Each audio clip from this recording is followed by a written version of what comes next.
ನಮ್ಮ ಜೀವನದಲ್ಲಿ ಎಷ್ಟೋ ಬಾರಿ ನಾವು ಏನನ್ನೋ ತೀವ್ರವಾಗಿ ಬಯಸುತ್ತೇವೆ. ಅದಕ್ಕಾಗಿ ಹಗಲಿರುಳು ಕನಸು ಕಾಣುತ್ತೇವೆ. ಆಕರ್ಷಣೆಯ ನಿಯಮ ಅಥವಾ ಲಾ ಆಫ್ ಅಟ್ರಾಕ್ಷನ್ ಬಗ್ಗೆ ಎಲ್ಲೋ ಓದಿ ಅದನ್ನು ನಮ್ಮ ಜೀವನದಲ್ಲಿ ಅಳವಡಿಸಿಕೊಳ್ಳಲು ಪ್ರಾಮಾಣಿಕವಾಗಿ ಪ್ರಯತ್ನಿಸುತ್ತೇವೆ. ಆದರೆ ಫಲಿತಾಂಶ ಮಾತ್ರ ಶೂನ್ಯವಾಗಿರುತ್ತದೆ. ಯೋಚನೆ ಮಾಡಿ, ನಾವು ಎಲ್ಲಿ ತಪ್ಪು ಮಾಡುತ್ತಿರಬಹುದು? ಕೇವಲ ಕುಳಿತುಕೊಂಡು ಒಳ್ಳೆಯದನ್ನು ಯೋಚಿಸಿದರೆ ಸಾಕೆ, ಅಥವಾ ಬ್ರಹ್ಮಾಂಡದ ಜೊತೆ ನಾವು ಬೇರೆ ಯಾವುದಾದರೂ ರೀತಿಯಲ್ಲಿ ಸಂಪರ್ಕ ಸಾಧಿಸಬೇಕೆ? ನೋಡಿ, ಇದರ ಹಿಂದಿರುವ ಅತಿದೊಡ್ಡ ರಹಸ್ಯವೇ ಲಾ ಆಫ್ ವೈಬ್ರೇಷನ್, ಅಂದರೆ ಕಂಪನದ ನಿಯಮ. ಇದು ಲಾ ಆಫ್ ಅಟ್ರಾಕ್ಷನ್ಗಿಂತಲೂ 1000 ಪಟ್ಟು ಪ್ರಬಲವಾದದ್ದು. ಈ ರಹಸ್ಯವನ್ನು ನಾವು ಅರ್ಥ ಮಾಡಿಕೊಂಡರೆ ನಮ್ಮ ಬದುಕಿನ ದಿಕ್ಕನ್ನೇ ಬದಲಾಯಿಸಬಹುದು. ಆಡಿಯೋ ಇನ್ಸೈಟ್ಸ್ಗೆ ನಿಮ್ಮೆಲ್ಲರಿಗೂ ಆದರದ ಸ್ವಾಗತ. ನಾವು ಇಂದು ಅತ್ಯಂತ ಕುತೂಹಲಕಾರಿ ಮತ್ತು ನಮ್ಮೆಲ್ಲರ ಬದುಕಿಗೆ ಅತ್ಯಗತ್ಯವಾದ ವಿಚಾರವೊಂದರ ಬಗ್ಗೆ ಆಳವಾದ ಚಿಂತನೆ ನಡೆಸಲಿದ್ದೇವೆ. ವೆಕ್ಸ್ ಕಿಂಗ್ ಅವರ ಪ್ರಸಿದ್ಧ ಪುಸ್ತಕ ಗುಡ್ ವೈಬ್ಸ್ ಗುಡ್ ಲೈಫ್ ನಮಗೆ ಕಲಿಸಿಕೊಡುವ ಅಮೂಲ್ಯವಾದ ಪಾಠಗಳನ್ನು ಒಟ್ಟಾಗಿ ತಿಳಿದುಕೊಳ್ಳೋಣ ಬನ್ನಿ. ನಾವು ಪ್ರತಿದಿನ ಲಾ ಆಫ್ ಅಟ್ರಾಕ್ಷನ್ ಬಗ್ಗೆ ಕೇಳುತ್ತಲೇ ಇರುತ್ತೇವೆ, ಆದರೆ ಇಂದು ನಾವು ಅದಕ್ಕೂ ಮೀರಿದ ಒಂದು ಅದ್ಭುತ ಸತ್ಯವನ್ನು ಅರಿಯಬೇಕಿದೆ. ಅದೇ ಲಾ ಆಫ್ ವೈಬ್ರೇಷನ್. ಇದು ಲಾ ಆಫ್ ಅಟ್ರಾಕ್ಷನ್ ಅನ್ನು ಪೂರ್ಣಗೊಳಿಸುವ ಒಂದು ರಹಸ್ಯ ಶಕ್ತಿ. ಈ ದಿನ ನಾವು ಕೇವಲ ಸಕಾರಾತ್ಮಕವಾಗಿ ಯೋಚಿಸುವುದು ಮಾತ್ರವಲ್ಲದೆ ಅದರ ಹಿಂದಿರುವ ವಿಜ್ಞಾನವನ್ನು ಕೂಡ ಸರಳವಾಗಿ ಅರ್ಥ ಮಾಡಿಕೊಳ್ಳಲಿದ್ದೇವೆ. ನಿಮಗೆ ಆಶ್ಚರ್ಯವಾಗಬಹುದು, ವಿಜ್ಞಾನದ ದೃಷ್ಟಿಯಲ್ಲಿ ನೋಡಿದಾಗ ನಮ್ಮ ಸುತ್ತಮುತ್ತಲಿರುವ ಪ್ರತಿಯೊಂದು ವಸ್ತುವು ಪರಮಾಣುಗಳಿಂದ ಮಾಡಲ್ಪಟ್ಟಿದೆ. ಈ ಪ್ರತಿಯೊಂದು ಪರಮಾಣುವಿನಲ್ಲೂ ಒಂದು ಸಣ್ಣ ಕಂಪನ ಶಕ್ತಿ ಇರುತ್ತದೆ. ಅಂದರೆ ಈ ಇಡೀ ಪ್ರಪಂಚದಲ್ಲಿರುವ ಎಲ್ಲಾ ವಸ್ತುಗಳು ಮತ್ತು ಶಕ್ತಿಗಳು ಸ್ವಾಭಾವಿಕವಾಗಿ ಕಂಪಿಸುತ್ತಲೇ ಇರುತ್ತವೆ. ಗಮನಿಸಿ, ನಾವು ಶಾಲೆಯಲ್ಲಿ ಓದುತ್ತಿದ್ದಾಗ ವಿಜ್ಞಾನ ಪಾಠದಲ್ಲಿ ಘನದ್ರವ ಮತ್ತು ಅನಿಲ ಎಂಬ 3 ಸ್ಥಿತಿಗಳ ಬಗ್ಗೆ ಕಲಿತಿದ್ದೆವು. ಅಣುಗಳ ಮಟ್ಟದಲ್ಲಿ ನೋಡಿದಾಗ ಒಂದು ವಸ್ತುವಿನ ಕಂಪನದ ತರಂಗಾಂತರವೇ ಅದು ಯಾವ ಸ್ಥಿತಿಯಲ್ಲಿದೆ ಎಂಬುದನ್ನು ನಿರ್ಧರಿಸುತ್ತದೆ. ಆ ವಸ್ತುವು ನಮಗೆ ಹೇಗೆ ಕಾಣುತ್ತದೆ ಎಂಬುದು ಅದರ ಕಂಪನದ ವೇಗವನ್ನು ಅವಲಂಬಿಸಿರುತ್ತದೆ. ಈ ನೈಜತೆಯನ್ನು ಅರ್ಥಮಾಡಿಕೊಳ್ಳಬೇಕಾದರೆ ನಾವು ಬ್ರಹ್ಮಾಂಡದ ಜೊತೆ ಕಂಪನದ ಮೂಲಕವೇ ಸಂಪರ್ಕ ಸಾಧಿಸಬೇಕು. ಉದಾಹರಣೆಗೆ, ನಮ್ಮ ಕಿವಿಗಳಿಗೆ ಕೇವಲ 20 ರಿಂದ 20,000 ಕಂಪನ ವೇಗದ ನಡುವೆ ಇರುವ ಶಬ್ದಗಳನ್ನು ಮಾತ್ರ ಕೇಳಿಸಿಕೊಳ್ಳುವ ಸಾಮರ್ಥ್ಯವಿದೆ. ಇದರರ್ಥ ಬೇರೆ ಶಬ್ದಗಳು ಈ ಪ್ರಪಂಚದಲ್ಲಿ ಇಲ್ಲ ಎಂದಲ್ಲ. ನಮ್ಮ ಕಿವಿಯ ಕಂಪನ ಸಾಮರ್ಥ್ಯ ಕೇವಲ 20 ರಿಂದ 20,000 ಮಾತ್ರ ಸೀಮಿತವಾಗಿರುವುದರಿಂದ ನಮಗೆ ಆ ಶಬ್ದಗಳು ಕೇಳಿಸುವುದಿಲ್ಲ ಅಷ್ಟೇ. ದಿ ವೈಬ್ರೇಷನಲ್ ಯೂನಿವರ್ಸ್ ಎಂಬ ಪುಸ್ತಕದಲ್ಲಿ ಪ್ರಸಿದ್ಧ ಲೇಖಕ ಜೇಮ್ಸ್ ಮೈಕಲ್ ಅವರು ಬಹಳ ಸುಂದರವಾಗಿ ವಿವರಿಸುತ್ತಾರೆ. ನಮ್ಮ 5 ಇಂದ್ರಿಯಗಳು, ನಮ್ಮ ಆಲೋಚನೆಗಳು, ನಾವು ನೋಡುವ ವಸ್ತುಗಳು ಎಲ್ಲವೂ ಕಂಪನದಿಂದಲೇ ಕೂಡಿವೆ ಎನ್ನುತ್ತಾರೆ. ಲಾ ಆಫ್ ವೈಬ್ರೇಷನ್ ನಿಯಮದ ಪ್ರಕಾರ ನಾವು ನಮ್ಮ ನೈಜತೆಯನ್ನು ಸಂಪೂರ್ಣವಾಗಿ ನಿಯಂತ್ರಿಸಬಹುದು. ಇದಕ್ಕಾಗಿ ನಾವು ನಮ್ಮ ಬದುಕಿನಲ್ಲಿ ಏನನ್ನು ನೋಡಲು ಬಯಸುತ್ತೇವೆಯೋ ಅದೇ ರೀತಿಯ ಕಂಪನಗಳನ್ನು ನಮ್ಮೊಳಗೆ ಸೃಷ್ಟಿಸಿಕೊಳ್ಳಬೇಕು. ನಮ್ಮ ಯೋಚನೆ, ನಮ್ಮ ಭಾವನೆ, ನಮ್ಮ ಮಾತು ಮತ್ತು ನಮ್ಮ ನಡವಳಿಕೆಯನ್ನು ನಾವು ಬದಲಾಯಿಸಿಕೊಂಡರೆ ನಮ್ಮ ಇಡೀ ಪ್ರಪಂಚವೇ ಬದಲಾಗಲು ಪ್ರಾರಂಭವಾಗುತ್ತದೆ. ಯಾವುದಾದರೂ ಒಂದು ಆಲೋಚನೆಯನ್ನು ವಾಸ್ತವಕ್ಕೆ ತರಬೇಕಾದರೆ ನಾವು ಆ ವಸ್ತುವಿನ ಕಂಪನದ ತರಂಗಾಂತರಕ್ಕೆ ಸರಿಯಾಗಿ ನಮ್ಮನ್ನು ನಾವು ಹೊಂದಿಸಿಕೊಳ್ಳಬೇಕು. ನೋಡಿ, ಯಾವುದೇ ಒಂದು ವಸ್ತು ನಮಗೆ ಎಷ್ಟು ನೈಜವಾಗಿ ಕಾಣುತ್ತದೆಯೋ ನಾವು ಅದರ ಕಂಪನದ ಮಟ್ಟಕ್ಕೆ ಅಷ್ಟು ಹತ್ತಿರವಾಗಿದ್ದೇವೆ ಎಂದರ್ಥ. ನೀವು ಯಾವುದಾದರೂ ಒಂದು ವಿಚಾರವನ್ನು ಆಳವಾಗಿ ನಂಬಿ ಅದು ಈಗಾಗಲೇ ನಿಮ್ಮದಾಗಿದೆ ಎಂಬಂತೆ ವರ್ತಿಸಲು ಶುರು ಮಾಡಿದಾಗ ಆ ವಸ್ತುವು ಭೌತಿಕ ಪ್ರಪಂಚದಲ್ಲಿ ನಿಮ್ಮ ಮುಂದೆ ಬಂದು ನಿಲ್ಲುವ ಸಾಧ್ಯತೆಗಳು 100 ಪಟ್ಟು ಹೆಚ್ಚಾಗುತ್ತವೆ. ನೀವು ಯಾವ ನೈಜತೆಯನ್ನು ಅನುಭವಿಸಲು ಬಯಸುತ್ತೀರೋ ಆ ವಸ್ತುವಿನ ಶಕ್ತಿಯ ಮಟ್ಟಕ್ಕೆ ನಿಮ್ಮ ಶಕ್ತಿಯ ಮಟ್ಟವನ್ನು ಸರಿಹೊಂದಿಸಬೇಕು. ಇದರರ್ಥ ನಿಮ್ಮ ಯೋಚನೆಗಳು, ನಿಮ್ಮ ಭಾವನೆಗಳು ಮತ್ತು ನಿಮ್ಮ ನಡವಳಿಕೆಗಳು ನಿಮ್ಮ ಗುರಿಗೆ ತಕ್ಕಂತೆ ಇರಬೇಕು. ಇದನ್ನು ಇನ್ನೂ ಸರಳವಾಗಿ ಅರ್ಥ ಮಾಡಿಕೊಳ್ಳಲು 2 ಟ್ಯೂನಿಂಗ್ ಫೋರ್ಕ್ಗಳ ಉದಾಹರಣೆಯನ್ನು ತೆಗೆದುಕೊಳ್ಳೋಣ. ಒಂದೇ ತರಂಗಾಂತರಕ್ಕೆ ಹೊಂದಿಸಲಾದ 2 ಟ್ಯೂನಿಂಗ್ ಫೋರ್ಕ್ಗಳಲ್ಲಿ ಒಂದನ್ನು ನೀವು ಮಿಡಿತಕ್ಕೆ ಒಳಪಡಿಸಿದರೆ ಅದರಿಂದ ಹೊರಹೊಮ್ಮುವ ಶಕ್ತಿಯಿಂದಾಗಿ ಅದರ ಪಕ್ಕದಲ್ಲಿರುವ ಮತ್ತೊಂದು ಟ್ಯೂನಿಂಗ್ ಫೋರ್ಕ್ ಕೂಡ ತಾನಾಗಿಯೇ ಕಂಪಿಸಲು ಶುರುವಾಗುತ್ತದೆ. ಆ 2 ಒಂದೇ ತರಂಗಾಂತರದಲ್ಲಿ ಇರುವುದರಿಂದ ಒಂದರ ಶಕ್ತಿ ಮತ್ತೊಂದಕ್ಕೆ ಸುಲಭವಾಗಿ ವರ್ಗಾವಣೆಯಾಗುತ್ತದೆ. ಒಂದು ವೇಳೆ ಅವುಗಳ ತರಂಗಾಂತರ ಬೇರೆಯಾಗಿದ್ದರೆ ಒಂದರ ಶಕ್ತಿ ಮತ್ತೊಂದರ ಮೇಲೆ ಯಾವುದೇ ಪ್ರಭಾವ ಬೀರುವುದಿಲ್ಲ. ಹಾಗೆಯೇ ಯಾವುದಾದರೂ ಒಂದು ನಿರ್ದಿಷ್ಟ ರೇಡಿಯೋ ಸ್ಟೇಷನ್ ಕೇಳಬೇಕಾದರೆ ನಾವು ನಮ್ಮ ರೇಡಿಯೋವನ್ನು ಆ ಸ್ಟೇಷನ್ನ ತರಂಗಾಂತರಕ್ಕೆ ಸರಿಯಾಗಿ ಹೊಂದಿಸಬೇಕು. ಬೇರೆ ತರಂಗಾಂತರವನ್ನು ಹೊಂದಿಸಿದರೆ ನಮಗೆ ಬೇರೆಯದೇ ಆದ ಹಾಡುಗಳು ಕೇಳಿಸುತ್ತವೆ. ಯೋಚನೆ ಮಾಡಿ, ನಾವು ಯಾವ ತರಂಗಾಂತರದಲ್ಲಿ ಇದ್ದೇವೆ ಎಂಬುದನ್ನು ತಿಳಿದುಕೊಳ್ಳಲು ಇರುವ ಅತ್ಯುತ್ತಮ ಮಾರ್ಗವೆಂದರೆ ನಮ್ಮ ಭಾವನೆಗಳನ್ನು ಗಮನಿಸುವುದು. ನಮ್ಮ ಭಾವನೆಗಳು ನಮ್ಮ ನಿಜವಾದ ಆಂತರಿಕ ಕಂಪನವನ್ನು ಪ್ರತಿಬಿಂಬಿಸುತ್ತವೆ. ಎಷ್ಟೋ ಬಾರಿ ನಾವು ಮೇಲ್ನೋಟಕ್ಕೆ ನಗುತ್ತಾ ಸಕಾರಾತ್ಮಕವಾಗಿದ್ದೇವೆ ಎಂದು ನಟಿಸುತ್ತೇವೆ, ಆದರೆ ನಮ್ಮ ಒಳಮನಸ್ಸಿಗೆ ನಾವೆಷ್ಟು ದುಃಖದಲ್ಲಿದ್ದೇವೆ ಎಂಬುದು ತಿಳಿದಿರುತ್ತದೆ. ನಾವು ಮೇಲ್ನೋಟಕ್ಕೆ ಎಷ್ಟೇ ನಾಟಕ ಮಾಡಿದರೂ ಬ್ರಹ್ಮಾಂಡಕ್ಕೆ ನಮ್ಮ ಒಳಗಿನ ನೈಜ ಭಾವನೆಗಳು ಮಾತ್ರ ತಲುಪುತ್ತವೆ. ನಾವು ಒಳಗಿನಿಂದ ಹೇಗಿರುತ್ತೇವೆಯೋ ನಮ್ಮ ನಿಜಜೀವನದಲ್ಲಿ ಅಂತಹದೇ ಘಟನೆಗಳನ್ನು ನಾವು ಆಕರ್ಷಿಸುತ್ತೇವೆ. ನಾವು ಸಕಾರಾತ್ಮಕವಾಗಿ ಅನುಭವಿಸಿದರೆ ಸಕಾರಾತ್ಮಕ ಆಲೋಚನೆಗಳು ಬರುತ್ತವೆ ಮತ್ತು ನಮ್ಮ ಕೆಲಸಗಳು ಕೂಡ ಸಕಾರಾತ್ಮಕ ಫಲಿತಾಂಶವನ್ನು ನೀಡುತ್ತವೆ. ನಿಮಗೆ ಆಶ್ಚರ್ಯವಾಗಬಹುದು, ನಮ್ಮ ಹಳೆಯ ನೆನಪುಗಳನ್ನು ಮೆಲುಕು ಹಾಕುವಾಗ ನಾವು ಅದರಲ್ಲಿರುವ ಒಳ್ಳೆಯ ಅಂಶಗಳನ್ನು ಮಾತ್ರ ನೋಡಲು ಪ್ರಯತ್ನಿಸುತ್ತೇವೆ. ಆ ಘಟನೆ ನಮ್ಮ ನಿರೀಕ್ಷೆಯಂತೆಯೇ ನಡೆಯಿತು ಅಥವಾ ಕನಿಷ್ಠ ಪಕ್ಷ ನಾವು ಅಂದುಕೊಂಡಷ್ಟು ಕೆಟ್ಟದಾಗಿ ನಡೆಯಲಿಲ್ಲ ಎಂದು ನಮ್ಮ ಮನಸ್ಸಿಗೆ ನಾವೇ ಸಮಾಧಾನ ಮಾಡಿಕೊಳ್ಳುತ್ತೇವೆ. ನಾವು ಅದರಲ್ಲಿ ನಮಗೆ ಬೇಕಾದ ಒಳ್ಳೆಯದನ್ನು ಮಾತ್ರ ಹುಡುಕುವುದರಿಂದ ಅದು ನಮಗೆ ನೆಮ್ಮದಿಯನ್ನು ನೀಡುತ್ತದೆ. ನಮ್ಮ ಬದುಕಿನ ಬಹುಪಾಲು ಆಸೆಗಳು ನಮ್ಮನ್ನು ಸಂತೋಷವಾಗಿಡಲು ಮತ್ತು ದುಃಖದಿಂದ ದೂರವಿಡಲು ಹುಟ್ಟಿಕೊಂಡಿರುತ್ತವೆ. ನಮ್ಮ ಆಸೆಗಳು ಈಡೇರಿದರೆ ಮಾತ್ರ ನಮಗೆ ಖುಷಿ ಸಿಗುತ್ತದೆ ಎಂದು ನಾವೆಲ್ಲರೂ ನಂಬಿದ್ದೇವೆ. ಆದರೆ ವಾಸ್ತವದಲ್ಲಿ ನಮ್ಮ ಭಾವನೆಗಳೇ ಅತ್ಯಂತ ಪ್ರಬಲವಾದ ಕಂಪನಗಳು. ಆ ಭಾವನೆಗಳನ್ನು ನಾವು ಸುಲಭವಾಗಿ ನಿಯಂತ್ರಿಸಬಹುದು. ಆದ್ದರಿಂದ ನಾವು ಪ್ರತಿಯೊಂದು ಕ್ಷಣದಲ್ಲೂ ಒಳ್ಳೆಯ ಭಾವನೆಗಳನ್ನು ಅನುಭವಿಸುವ ಅವಕಾಶಗಳನ್ನು ಹುಡುಕುತ್ತಲೇ ಇರಬೇಕು. ನಾವು ಸದಾ ಒಳ್ಳೆಯ ಭಾವನೆಗಳನ್ನು ಹೊಂದಿದ್ದರೆ ನಮ್ಮ ಜೀವನ ಕೂಡ ಅದ್ಭುತವಾಗಿ ಬದಲಾಗುತ್ತಾ ಹೋಗುತ್ತದೆ. ಸಕಾರಾತ್ಮಕತೆಯ ಉನ್ನತ ಕಂಪನಗಳನ್ನು ನಾವು ಸದಾ ಅನುಭವಿಸಿದರೆ ಜೀವನದ ಪ್ರತಿಯೊಂದು ಸವಾಲನ್ನು ನಾವು ನಗುನಗುತ್ತಾ ಎದುರಿಸಬಹುದು. ಡಾಕ್ಟರ್ ಹ್ಯಾನ್ಸ್ ಜೆನ್ನಿ ಎಂಬ ವಿಜ್ಞಾನಿ ದೃಶ್ಯ ಶಬ್ದ ಮತ್ತು ಕಂಪನಗಳ ನಡುವಿನ ಸಂಬಂಧವನ್ನು ಅರಿಯಲು ಒಂದು ಅದ್ಭುತ ಪ್ರಯೋಗವನ್ನು ಮಾಡಿದರು. ಒಂದು ಚಪ್ಪಟೆಯಾದ ಲೋಹದ ತಟ್ಟೆಯ ಮೇಲೆ ಸ್ವಲ್ಪ ಮರಳನ್ನು ಹರಡಿ ಆ ತಟ್ಟೆಯ ಅಂಚಿನಲ್ಲಿ ಬೇರೆ ಬೇರೆ ತರಂಗಾಂತರದ ಶಬ್ದಗಳನ್ನು ಮತ್ತು ಕಂಪನಗಳನ್ನು ಸೃಷ್ಟಿಸಿದರು. ವಿಭಿನ್ನ ತರಂಗಾಂತರಗಳಿಗೆ ತಕ್ಕಂತೆ ಆ ಮರಳು ಬೇರೆ ಬೇರೆ ಆಕಾರಗಳನ್ನು ಪಡೆದುಕೊಳ್ಳುವುದನ್ನು ಅವರು ಗಮನಿಸಿದರು. ಉನ್ನತ ಮಟ್ಟದ ಕಂಪನಗಳು ಸೃಷ್ಟಿಯಾದಾಗ ಆ ಮರಳು ಅತ್ಯಂತ ಸುಂದರವಾದ ಜಾಮಿತಿಯ ಆಕಾರಗಳನ್ನು ಪಡೆದುಕೊಂಡಿತು. ಕಡಿಮೆ ಮಟ್ಟದ ಕಂಪನಗಳು ಇದ್ದಾಗ ಅದು ಅಷ್ಟಾಗಿ ಆಕರ್ಷಕವಲ್ಲದ ಆಕಾರಗಳನ್ನು ರೂಪಿಸಿತು. ಗಮನಿಸಿ, ನಮ್ಮ ಜೀವನದಲ್ಲೂ ಇದೇ ನಿಯಮ ಅನ್ವಯವಾಗುತ್ತದೆ. ನಾವು ಸಾಧ್ಯವಾದಷ್ಟು ಪ್ರೀತಿ ಮತ್ತು ಸಕಾರಾತ್ಮಕತೆಯಿಂದ ಕೂಡಿದ ಉನ್ನತ ಕಂಪನಗಳಲ್ಲಿ ಜೀವಿಸಬೇಕು. ಇದಕ್ಕೆ ವಿರುದ್ಧವಾಗಿ ಅಸೂಯೆ, ಕೋಪ ಮತ್ತು ಹತಾಶೆಯ ಭಾವನೆಗಳು ಅತ್ಯಂತ ಕಡಿಮೆ ಮಟ್ಟದ ಕಂಪನಗಳನ್ನು ಸೃಷ್ಟಿಸುತ್ತವೆ. ನಾವು ಇಂತಹ ನಕಾರಾತ್ಮಕ ಭಾವನೆಗಳಲ್ಲಿ ಸಿಲುಕಿಕೊಂಡರೆ ನಮ್ಮ ಬದುಕಿನಲ್ಲಿ ನಮಗೆ ಬೇಡವಾದ ಕಷ್ಟಗಳನ್ನೇ ಹೆಚ್ಚಾಗಿ ಆಕರ್ಷಿಸುತ್ತೇವೆ. ನಾವು ಬ್ರಹ್ಮಾಂಡಕ್ಕೆ ರವಾನಿಸುವ ಪ್ರತಿಯೊಂದು ಭಾವನೆಯೂ ಅದೇ ತರಂಗಾಂತರದಲ್ಲಿರುವ ಘಟನೆಗಳನ್ನು ನಮ್ಮತ್ತ ಸೆಳೆಯುತ್ತದೆ. ಆದ್ದರಿಂದ ನಾವು ಸಂತೋಷದ ಭಾವನೆಗಳನ್ನು ಹೊರಸೂಸಿದರೆ ಬ್ರಹ್ಮಾಂಡವು ನಮಗೆ ಮರಳಿ ಆನಂದದಾಯಕ ಘಟನೆಗಳನ್ನೇ ಉಡುಗೊರೆಯಾಗಿ ನೀಡುತ್ತದೆ. ಬಹಳಷ್ಟು ಜನರಿಗೆ ತಾವು ಅಂದುಕೊಂಡಿದ್ದು ಸಿಕ್ಕರೆ ಮಾತ್ರ ಸಂತೋಷವಾಗಿರಲು ಸಾಧ್ಯ ಎಂಬ ತಪ್ಪು ಕಲ್ಪನೆ ಇರುತ್ತದೆ. ಆದರೆ ಸತ್ಯ ಏನೆಂದರೆ ನಾವು ಈ ಕ್ಷಣದಿಂದಲೇ ಅತ್ಯಂತ ಸಂತೋಷವಾಗಿರಬಹುದು.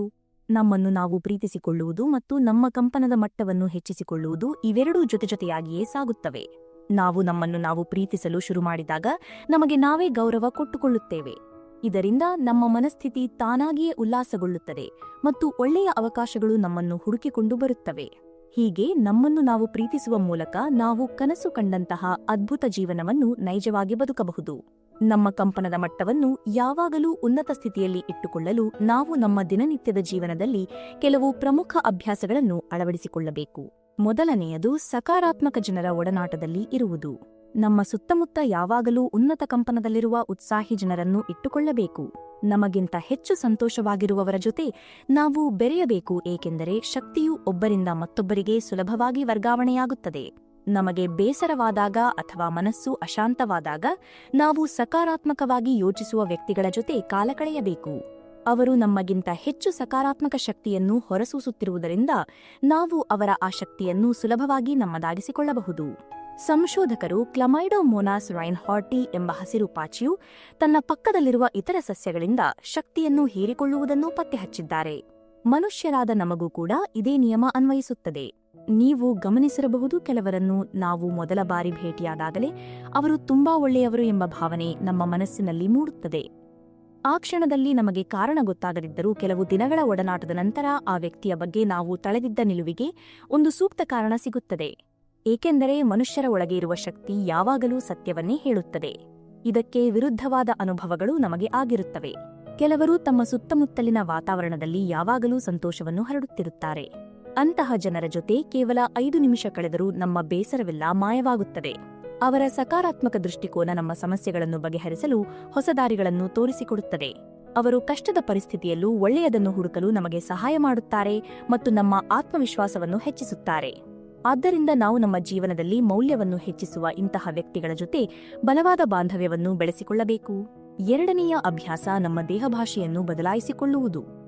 ನೀವು ಒಳಗಿನಿಂದ ದುಃಖಿತರಾಗಿದ್ದರೂ ಒಬ್ಬ ಆತ್ಮವಿಶ್ವಾಸ ತುಂಬಿದ ಯಶಸ್ವಿ ವ್ಯಕ್ತಿಯಂತೆ ನಿಮ್ಮ ದೇಹ ಭಾಷೆಯನ್ನು ಬದಲಾಯಿಸಿಕೊಂಡರೆ ಕ್ರಮೇಣ ನಿಮ್ಮ ಆಂತರಿಕ ಭಾವನೆಗಳು ಕೂಡ ಬದಲಾಗುತ್ತವೆ ಮತ್ತು ನಿಮ್ಮ ಕಂಪನ ಮಟ್ಟ ಹೆಚ್ಚಾಗುತ್ತದೆ.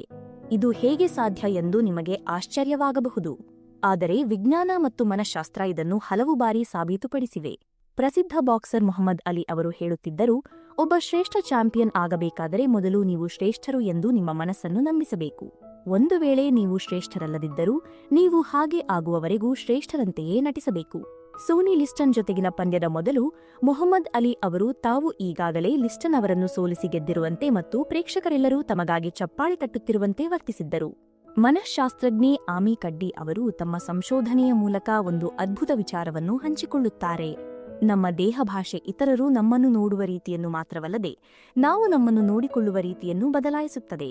ಕೇವಲ 2 ನಿಮಿಷಗಳ ಕಾಲ ಶಕ್ತಿಯುತವಾದ ಭಂಗಿಯಲ್ಲಿ ನಿಲ್ಲುವುದರಿಂದ ನಮ್ಮ ದೇಹದಲ್ಲಿ ಆತ್ಮವಿಶ್ವಾಸವನ್ನು ಹೆಚ್ಚಿಸುವ ಟೆಸ್ಟೋಸ್ಟೆರಾನ್ ಹಾರ್ಮೋನ್ 20% ಹೆಚ್ಚಾಗುತ್ತದೆ ಮತ್ತು ಒತ್ತಡವನ್ನು ಉಂಟುಮಾಡುವ ಹಾರ್ಮೋನ್ 25% ಕಡಿಮೆಯಾಗುತ್ತದೆ. ಕೆಲವರು ಇತರರ ಗಮನ ಸೆಳೆಯಲು ತಮ್ಮ ಹಣ ಅಥವಾ ಅಧಿಕಾರವನ್ನು ಪ್ರದರ್ಶಿಸುತ್ತಾರೆ. ಇದು ತಾತ್ಕಾಲಿಕವಾದದ್ದು. ಆದರೆ ನಾವು ನಮ್ಮ ಆತ್ಮವಿಶ್ವಾಸವನ್ನು ಹೆಚ್ಚಿಸಿಕೊಳ್ಳಲು ನಮ್ಮ ದೇಹ ಭಾಷೆಯ ಮೇಲೆ ಕೆಲಸ ಮಾಡಿದರೆ ಅದು ಭವಿಷ್ಯದಲ್ಲಿ ನಿಜವಾದ ಆತ್ಮವಿಶ್ವಾಸವಾಗಿ ಬೇರೂರುತ್ತದೆ. ನಾವು ಆ ಗುರಿಯತ್ತ ಸಾಗಿದಷ್ಟು ಅದು ಹೆಚ್ಚು ನೈಜವಾಗುತ್ತಾ ಹೋಗುತ್ತದೆ. 3ನೇಯ ಅಭ್ಯಾಸ, ಪ್ರತಿದಿನ ಸ್ವಲ್ಪ ಸಮಯ ಮೀಸಲಿಟ್ಟು ನಮ್ಮನ್ನು ನಾವು ಒಳಗಿನಿಂದ ಚಾರ್ಜ್ ಮಾಡಿಕೊಳ್ಳುವುದು. ನಾವು ಒಳಗಿನಿಂದ ಎಷ್ಟು ಉತ್ಸಾಹದಿಂದ ಇರುತ್ತೇವೆಯೋ ಅಷ್ಟೇ ಉತ್ಸಾಹವನ್ನು ಹೊರ ಜಗತ್ತಿಗೂ ಹಂಚಬಹುದು. ಪ್ರಕೃತಿಯ ಮಡಿಲಿನಲ್ಲಿ ಸ್ವಲ್ಪ ಸಮಯ ಕಳೆಯುವುದು ಇದಕ್ಕೆ ಅತ್ಯಂತ ಸುಲಭವಾದ ದಾರಿ. ಇಂದಿನ ತಂತ್ರಜ್ಞಾನದ ಯುಗದಲ್ಲಿ ಗ್ಯಾಜೆಟ್ಗಳಿಲ್ಲದೆ ಬದುಕುವುದು ಕಷ್ಟವಾಗಿದೆ. ಇಂತಹ ಸಂದರ್ಭದಲ್ಲಿ ಪ್ರಕೃತಿಯ ಜೊತೆ ಒಡನಾಟ ಬೆಳೆಸುವುದು ನಮ್ಮ ಆತ್ಮಕ್ಕೆ ಹೊಸ ಚೈತನ್ಯವನ್ನು ನೀಡುತ್ತದೆ. 1991ರಲ್ಲಿ ಪ್ರಕಟವಾದ ಒಂದು ಸಂಶೋಧನಾ ವರದಿಯ ಪ್ರಕಾರ ಪ್ರಕೃತಿಯ ವಾತಾವರಣವು ನಮ್ಮಲ್ಲಿ ಸಕಾರಾತ್ಮಕತೆ ಮತ್ತು ಮಾನಸಿಕ ನೆಮ್ಮದಿಯನ್ನು ಹೆಚ್ಚಿಸುತ್ತದೆ. ಇದಕ್ಕಾಗಿ ನಾವು ಪ್ರತಿದಿನ ಸ್ವಲ್ಪ ಹೊತ್ತು ಹೊರಗಡೆ ನಡೆಯಬಹುದು, ನಮ್ಮ ಕೈತೋಟದಲ್ಲಿ ಕೆಲಸ ಮಾಡಬಹುದು, ಯಾವುದಾದರೂ ದೊಡ್ಡ ಮರದ ಕೆಳಗೆ ಹೋಗಿ ಕುಳಿತುಕೊಳ್ಳಬಹುದು ಅಥವಾ ರಾತ್ರಿ ಹೊತ್ತು ನಕ್ಷತ್ರಗಳನ್ನು ವೀಕ್ಷಿಸಬಹುದು. ಮುಂಜಾನೆಯ ಎಳೆಬಿಸಿಲಿಗೆ ನಮ್ಮ ದೇಹವನ್ನು ಒಡ್ಡಿಕೊಳ್ಳುವುದರಿಂದ ನಮಗೆ ವಿಟಮಿನ್ ಡಿ ಸಿಗುತ್ತದೆ ಮತ್ತು ಸೆರೋಟೋನಿನ್ ಮಟ್ಟ ಹೆಚ್ಚಾಗುತ್ತದೆ. ಸೆರೋಟೋನಿನ್ ಎಂಬುದು ನಮ್ಮ ಮೂಡನ್ನು ಸರಿಪಡಿಸುವ ಒಂದು ನೈಸರ್ಗಿಕ ಹಾರ್ಮೋನ್ ಆಗಿದ್ದು ಇದರಿಂದ ನಮ್ಮ ಮನಸ್ಸು ತಾನಾಗಿಯೇ ಉಲ್ಲಾಸಗೊಳ್ಳುತ್ತದೆ. 4ನೇಯ ಅಭ್ಯಾಸ, ಸ್ಫೂರ್ತಿಗಾಗಿ ಯಾವುದಾದರೂ ಮೂಲವನ್ನು ಹುಡುಕುವುದು. ನಮ್ಮನ್ನು ಪ್ರೇರೇಪಿಸುವ ವಿಷಯಗಳನ್ನು ನಾವು ನಿರಂತರವಾಗಿ ಹುಡುಕುತ್ತಲೇ ಇರಬೇಕು, ಏಕೆಂದರೆ ಸ್ಫೂರ್ತಿಯೇ ನಮ್ಮೊಳಗಿನ ಆಶಾಭಾವನೆಯನ್ನು ಜೀವಂತವಾಗಿಡುತ್ತದೆ. ಪುಸ್ತಕಗಳನ್ನು ಓದುವುದು, ಮಹಾನ್ ವ್ಯಕ್ತಿಗಳ ಜೀವನ ಚರಿತ್ರೆಗಳನ್ನು ಅರಿಯುವುದು, ಪಾಡ್ಕಾಸ್ಟ್ಗಳನ್ನು ಕೇಳುವುದು ಅಥವಾ ಪ್ರೇರಣಾದಾಯಕ ಚಲನಚಿತ್ರಗಳನ್ನು ನೋಡುವುದು ಮುಂತಾದ ಹಲವು ದಾರಿಗಳ ಮೂಲಕ ನಾವು ಸ್ಫೂರ್ತಿ ಪಡೆಯಬಹುದು. ಈ ಪುಸ್ತಕದ ಲೇಖಕರು ತಮ್ಮ ವೃತ್ತಿಜೀವನವನ್ನು ಆರಂಭಿಸಿದಾಗ ಒಂದು ಹಂತದಲ್ಲಿ ಎಲ್ಲವನ್ನೂ ಕಳೆದುಕೊಂಡು ದಿಕ್ಕುತೋಚದಂತಾಗಿದ್ದರು. ಅವರು ಟೀ-ಶರ್ಟ್ ಮಾರಾಟ ಮಾಡುವ ಸ್ವಂತ ಉದ್ಯಮವನ್ನು ಪ್ರಾರಂಭಿಸಲು ತಮ್ಮ ಕೈಲಿದ್ದ ಕೆಲಸವನ್ನು ಬಿಟ್ಟಿದ್ದರು ಮತ್ತು ತಮ್ಮ ಬಳಿಯಿದ್ದ ಎಲ್ಲಾ ಹಣವನ್ನು ಅದರಲ್ಲಿ ತೊಡಗಿಸಿದ್ದರು. ಆದರೆ ಅವರು ನಿರೀಕ್ಷಿಸಿದಷ್ಟು ವ್ಯಾಪಾರ ನಡೆಯಲಿಲ್ಲ. ಇದರಿಂದ ಅವರು ತೀವ್ರವಾದ ಹತಾಶೆಗೆ ಒಳಗಾದರು ಮತ್ತು ಅವರ ಆತ್ಮವಿಶ್ವಾಸ ಕುಸಿಯಲಾರಂಭಿಸಿತು. ಆದರೆ ಅವರು ಅಲ್ಲಿಗೆ ಸುಮ್ಮನಾಗಲಿಲ್ಲ. ಬದಲಾಗಿ ವ್ಯಕ್ತಿತ್ವ ವಿಕಸನಕ್ಕೆ ಸಂಬಂಧಿಸಿದ ಆಡಿಯೋ ಪುಸ್ತಕಗಳನ್ನು ಕೇಳಲು ಶುರುಮಾಡಿದರು. ಯಶಸ್ವಿ ಉದ್ಯಮಿಗಳ ವಿಡಿಯೋಗಳನ್ನು ನೋಡಿದರು. ತಮ್ಮಂತೆಯೇ ಸ್ವಂತ ಉದ್ಯಮ ಪ್ರಾರಂಭಿಸಿ ಯಶಸ್ವಿಯಾಗಿ ಮುನ್ನಡೆಸುತ್ತಿದ್ದ ಸ್ನೇಹಿತರ ಜೊತೆ ನಿರಂತರವಾಗಿ ಮಾತನಾಡತೊಡಗಿದರು. ಬೇರೆಯವರು ತಮ್ಮ ಜೀವನದ ಅಡೆತಡೆಗಳನ್ನು ಹೇಗೆ ದಾಟಿ ಬಂದರು ಎಂಬುದನ್ನು ಅವರು ಅವರಿಂದ ಕಲಿತುಕೊಂಡರು. ಈ ಎಲ್ಲಾ ವಿಚಾರಗಳು ಅವರಲ್ಲಿ ಹೊಸ ಪ್ರೇರಣೆಯನ್ನು ಹುಟ್ಟುಹಾಕಿದವು ಮತ್ತು ಅವರ ಆತ್ಮವಿಶ್ವಾಸ ಮತ್ತೆ ಚಿಗುರೊಡೆಯಿತು.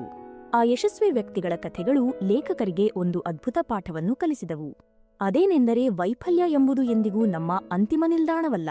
ಯಾರು ತಮ್ಮ ಪ್ರಯತ್ನವನ್ನು ಅರ್ಧಕ್ಕೆ ಕೈಬಿಡುತ್ತಾರೋ ಅವರಿಗೆ ಮಾತ್ರ ವೈಫಲ್ಯ ಅಂತಿಮ ನಿಲ್ದಾಣವಾಗುತ್ತದೆ. ಇತಿಹಾಸದಲ್ಲಿ ದೊಡ್ಡ ಸಾಧನೆ ಮಾಡಿದ ಪ್ರತಿಯೊಬ್ಬರೂ ಅದಕ್ಕೂ ಮೊದಲು ದೊಡ್ಡ ಮಟ್ಟದ ಸೋಲುಗಳನ್ನು ಅನುಭವಿಸಿರುತ್ತಾರೆ.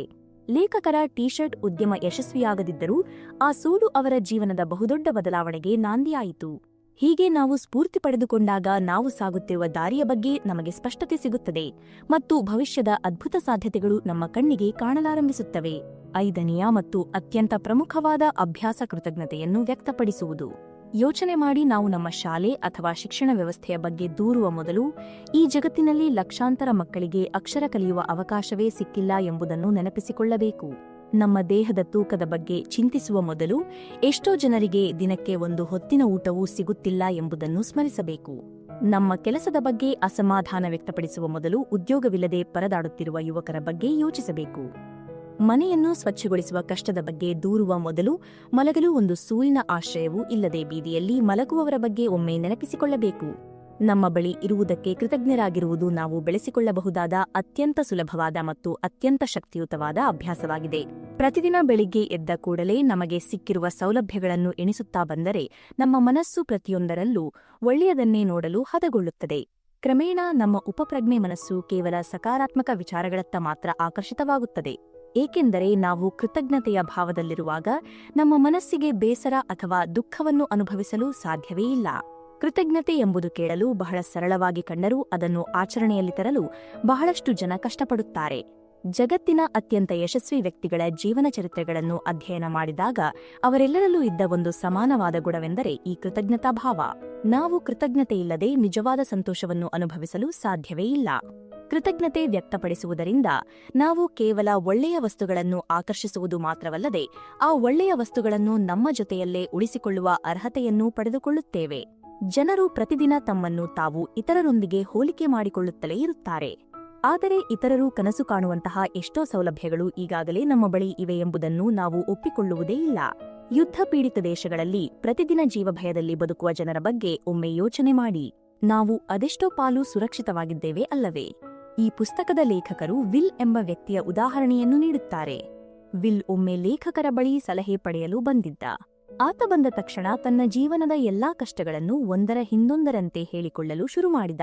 ಆಗ ಲೇಖಕರು ಆತನನ್ನು ತಡೆದು, ನಿನ್ನ ಜೀವನದಲ್ಲಿ ಕೃತಜ್ಞತೆ ಸಲ್ಲಿಸಬಹುದಾದ ಯಾವುದಾದರೂ ಒಂದು ವಿಚಾರವನ್ನು ಹೇಳು ಎಂದು ಕೇಳಿದರು. ಅದಕ್ಕೆ ವಿಲ್, ನನಗೆ ಈಗ ಅಂತಹುದು ಯಾವುದೂ ನೆನಪಾಗುತ್ತಿಲ್ಲ ಎಂದ. ವಿಲ್ ತನ್ನ ಕಾರನ್ನು ಬಹಳ ಪ್ರೀತಿಸುತ್ತಿದ್ದ ಎಂಬುದು ಲೇಖಕರಿಗೆ ಗೊತ್ತಿತ್ತು. ಹಾಗಾಗಿ ಅವರು, ನಿನ್ನ ಕಾರು ಹೇಗಿದೆ ಎಂದು ಕೇಳಿದರು. ಆಗ ವಿಲ್, ಹೌದು, ನಾನು ನನ್ನ ಕಾರಿಗೆ ಖಂಡಿತ ಕೃತಜ್ಞನಾಗಿದ್ದೇನೆ ಎಂದ.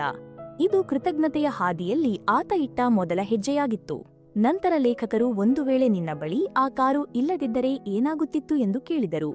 ವಿಲ್ ಸ್ವಲ್ಪ ಹೊತ್ತು ಯೋಚಿಸಿ, ಒಂದು ವೇಳೆ ಕಾರಿಲ್ಲದಿದ್ದರೆ ನಾನು ಕೆಲಸಕ್ಕೆ ಹೋಗಲು, ದಿನಸಿ ತರಲು, ಸ್ನೇಹಿತರನ್ನು ಭೇಟಿಯಾಗಲು ಮತ್ತು ಮಕ್ಕಳನ್ನು ಶಾಲೆಯಿಂದ ಕರೆತರಲು ಸಾಧ್ಯವಾಗುತ್ತಿರಲಿಲ್ಲ ಎಂದು ಉತ್ತರಿಸಿದ. ಈ ಸಣ್ಣ ಸಣ್ಣ ವಿಚಾರಗಳಿಗಾಗಿ ಆತನ ಅರಿವಿಗೆ ಬಾರದಂತೆಯೇ ಆತನ ಮನಸ್ಸಿನಲ್ಲಿ ಕೃತಜ್ಞತೆ ಮೂಡುತ್ತಿತ್ತು ಮತ್ತು ಆತನ ಮುಖದಲ್ಲಿ ಮಂದಹಾಸ ಅರಳಿತ್ತು. ಲೇಖಕರು ಮತ್ತೆ ಪ್ರಶ್ನಿಸಿದರು, ಒಂದು ವೇಳೆ ನೀನು ನಿನ್ನ ಮಕ್ಕಳನ್ನು ಶಾಲೆಯಿಂದ ಕರೆತರಲು ಸಾಧ್ಯವಾಗದಿದ್ದರೆ ಏನಾಗುತ್ತಿತ್ತು? ಆಗ ವಿಲ್ ಅವರು ನಡೆದುಕೊಂಡು ಬರಬೇಕಾಗುತ್ತಿತ್ತು ಅಥವಾ ಬಸ್ಸಿಗಾಗಿ ಕಾಯಬೇಕಾಗುತ್ತಿತ್ತು. ಚಳಿಗಾಲದಲ್ಲಿ ಅವರಿಗೆ ಬಹಳ ಕಷ್ಟವಾಗುತ್ತಿತ್ತು ಮತ್ತು ಮಳೆಗಾಲದಲ್ಲಿ ಮಳೆಗೆ ನೆನೆದು ಅವರಿಗೆ ಹುಷಾರಿಲ್ಲದಂತಾಗುವ ಸಾಧ್ಯತೆಗಳಿದ್ದವು ಎಂದು ವಿವರಿಸಿದ. ಈ ರೀತಿಯಾಗಿ ಆತ ತನ್ನ ಕಾರಿನಿಂದ ಆಗುತ್ತಿರುವ ಒಂದೊಂದೇ ಉಪಯೋಗಗಳ ಬಗ್ಗೆ ಯೋಚಿಸಲು ಶುರುಮಾಡಿದ. ಅಂತಿಮವಾಗಿ ಆತನ ಬಳಿ ಒಂದು ಕಾರಿದೆ ಎಂಬುದಕ್ಕೆ ಮಾತ್ರವಲ್ಲದೆ ಆ ಕಾರಿನ ಮೂಲಕ ತಾನು ಪ್ರೀತಿಸುವ ಜನರ ಜೀವನವನ್ನು ಸುಲಭಗೊಳಿಸಲು ಸಾಧ್ಯವಾಗುತ್ತಿದೆ ಎಂಬುದಕ್ಕೆ ಆತ ಮನಸಾರೆ ಕೃತಜ್ಞತೆ ಸಲ್ಲಿಸಿದ. ಈ ಚಿಕ್ಕ ಸಂಭಾಷಣೆ ಆತನ ಇಡೀ ದೃಷ್ಟಿಕೋನವನ್ನೇ ಬದಲಾಯಿಸಿತು ಮತ್ತು ಆತ ತನ್ನ ಜೀವನದಲ್ಲಿರುವ ಒಳ್ಳೆಯ ವಿಚಾರಗಳ ಬಗ್ಗೆ ಯೋಚಿಸಲು ಪ್ರಾರಂಭಿಸಿದ. ನೀವೂ ಕೂಡ ಕೃತಜ್ಞತೆ ಸಲ್ಲಿಸುವಾಗ ನೀವು ಯಾವ ವಿಚಾರಕ್ಕಾಗಿ ಕೃತಜ್ಞರಾಗಿದ್ದೀರಿ ಮತ್ತು ಆ ವಿಚಾರ ನಿಮ್ಮ ಜೀವನದಲ್ಲಿ ಇಲ್ಲದಿದ್ದರೆ ನಿಮ್ಮ ಬದುಕು ಎಷ್ಟು ಕಷ್ಟವಾಗುತ್ತಿತ್ತು ಎಂಬುದನ್ನು ಆಳವಾಗಿ ಕಲ್ಪಿಸಿಕೊಳ್ಳಿ. ಇದರಿಂದ ನಿಮ್ಮೊಳಗೆ ಸಕಾರಾತ್ಮಕ ಭಾವನೆಗಳು ನೈಸರ್ಗಿಕವಾಗಿ ಉಕ್ಕಿಬರುತ್ತವೆ ಮತ್ತು ನಿಮ್ಮ ಕಂಪನದ ಮಟ್ಟ ಅತಿ ವೇಗವಾಗಿ ಮೇಲೇರುತ್ತದೆ. ನೋಡಿ, ನಾವು ಲಾ ಆಫ್ ಅಟ್ರಾಕ್ಷನ್ ಮೂಲಕ ನಮ್ಮ ಕನಸುಗಳನ್ನು ನನಸು ಮಾಡಿಕೊಳ್ಳಲು ಹೊರಡುವ ಮುನ್ನ ಲಾ ಆಫ್ ವೈಬ್ರೇಷನ್ ಅನ್ನು ನಮ್ಮ ದಿನನಿತ್ಯದ ಉಸಿರಾಗಿಸಿಕೊಳ್ಳಬೇಕು. ಕೇವಲ ಒಳ್ಳೆಯ ಕಾರು ಅಥವಾ ದೊಡ್ಡ ಬಂಗಲೆ ಬೇಕು ಎಂದು ಯೋಚಿಸಿದರೆ ಸಾಲದು. ಆ ಕನಸುಗಳು ನನಸಾದಾಗ ನಮ್ಮ ಮನಸ್ಥಿತಿ ಹೇಗಿರುತ್ತದೆಯೋ ಅಂತಹ ಅದ್ಭುತ ಮತ್ತು ಉಲ್ಲಾಸದಾಯಕ ಭಾವನೆಗಳನ್ನು ನಾವು ಇಂದೇ ಈ ಕ್ಷಣದಲ್ಲೇ ಅನುಭವಿಸಲು ಪ್ರಾರಂಭಿಸಬೇಕು. ನಮ್ಮ ಆಲೋಚನೆಗಳು ಬ್ರಹ್ಮಾಂಡಕ್ಕೆ ಕಳುಹಿಸುವ ಸಂದೇಶಗಳಾದರೆ ನಮ್ಮ ಭಾವನೆಗಳು ಆ ಸಂದೇಶಗಳನ್ನು ವಾಸ್ತವಕ್ಕೆ ತರುವ ವಾಹನಗಳಾಗಿವೆ. ನೀವು ನಿಮ್ಮ ಕಂಪನವನ್ನು ಸಕಾರಾತ್ಮಕವಾಗಿ ಇಟ್ಟುಕೊಳ್ಳದೆ ಹೋದರೆ ಜೀವನದಲ್ಲಿ ಎಂದಿಗೂ ಒಳ್ಳೆಯದನ್ನು ಆಕರ್ಷಿಸಲು ಸಾಧ್ಯವಿಲ್ಲ. ಪ್ರತಿಯೊಂದು ಸವಾಲಿನಲ್ಲೂ ಒಂದು ಪಾಠವನ್ನು ಹುಡುಕಿ ಮತ್ತು ನಿಮ್ಮಲ್ಲಿರುವ ಪ್ರತಿಯೊಂದು ಸಣ್ಣ ಸೌಲಭ್ಯಕ್ಕೂ ತುಂಬು ಹೃದಯದ ಕೃತಜ್ಞತೆ ಸಲ್ಲಿಸಿ. ಈ ವಿಡಿಯೋ ನಿಮ್ಮ ಮನಸ್ಸಿಗೆ ನಾಟಿದ್ದರೆ ಮತ್ತು ನಿಮ್ಮ ಆಲೋಚನಾ ಲಹರಿಯನ್ನು ಬದಲಾಯಿಸಿದ್ದರೆ ತಪ್ಪದೆ ನಿಮ್ಮ ಅನಿಸಿಕೆಗಳನ್ನು ಕಮೆಂಟ್ ಮಾಡಿ ಮತ್ತು ಐ ರೇಸ್ ಮೈ ವೈಬ್ರೇಷನ್ ಎಂದು ಬರೆಯಿರಿ. ಈ ಮಾತು ಬ್ರಹ್ಮಾಂಡಕ್ಕೆ ನಿಮ್ಮ ಮೊದಲ ಸಕಾರಾತ್ಮಕ ಸಂದೇಶವಾಗಲಿ. ಆಡಿಯೋ ಇನ್ಸೈಟ್ಸ್ ಚಾನೆಲ್ ಅನ್ನು ಸಬ್ಸ್ಕ್ರೈಬ್ ಮಾಡುವುದನ್ನು ಮರೆಯದಿರಿ. ಇನ್ನಷ್ಟು ಅದ್ಭುತವಾದ ಮತ್ತು ಚಿಂತನಶೀಲವಾದ ವಿಚಾರಗಳೊಂದಿಗೆ ಮುಂದಿನ ಸಂಚಿಕೆಯಲ್ಲಿ ಭೇಟಿಯಾಗೋಣ. ನಿಮ್ಮೆಲ್ಲರಿಗೂ ಒಳಿತಾಗಲಿ. ಬ್ರಹ್ಮಾಂಡದ ಸಕಾರಾತ್ಮಕ ಶಕ್ತಿ ಸದಾ ನಿಮ್ಮೊಂದಿಗಿರಲಿ. ಧನ್ಯವಾದಗಳು.